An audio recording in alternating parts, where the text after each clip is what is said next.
Former Special Forces Commando Heston Russell has launched a series of community events to support veterans and their mental health in Queensland. Heston joins me live now. Heston, thank you so much for your time. Can you tell me what prompted you to start this program? G'day Anna, thanks for having us. Well, so it's been an interesting time for the veteran community before the Christmas break. And then all of a sudden we had the spike in New South Wales, which sent another shockwave of destabilisation amongst our community. So we actually launched a bit of a Facebook support group, and during that we actually really realised that there's a lot of veterans missing that connection, and I was fortunate enough to come up here to Queensland where we could still do these events. So actually engaged with a number of RSLs that the veteran community has told us has been very proactive in supporting them, and we've had a great cut through so far, and did the one last night at Crumban and have one on Friday at Kedron Wavell here in Brisbane.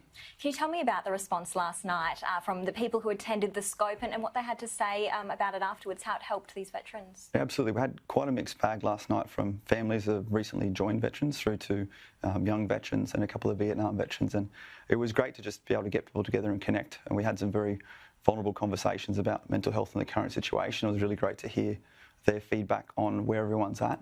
It was really, really powerful actually hearing the Vietnam veterans come and talk afterwards about how really disappointed and actually burst into tears, talking about how they were so saddened by the current situation and the climate that they were seeing and hearing and witnessing our young veterans go through. Tell me about the event in Brisbane tomorrow night if anyone wants to attend. For sure. So we're going to be out there at the Kedron Wavell RSL, and all this is basically talking about is my personal journey that took me to the highest of highs, my greatest performance within the military, within Special Forces, and then took me to the lowest of lows last August, as has been publicised, when I had my own suicidal ideation, and then working with the veteran community upon reflecting on those, trying to see any potential intervention measures that could have been maintained in place, and then again just connecting with each other. And it's great at these events, particularly with where the veteran community is at the moment, really connecting the older veterans with the younger veterans. The Vietnam veterans are coming out, that they have stories and they have similar experiences, and our younger veterans are now looking up to them. There's just a fantastic chance to connect as a community, as veterans.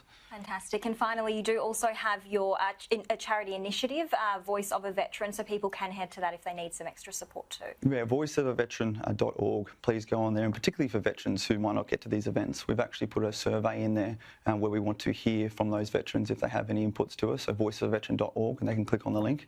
And again, please help us, because education and understanding are pivotal to helping all of us work through this together.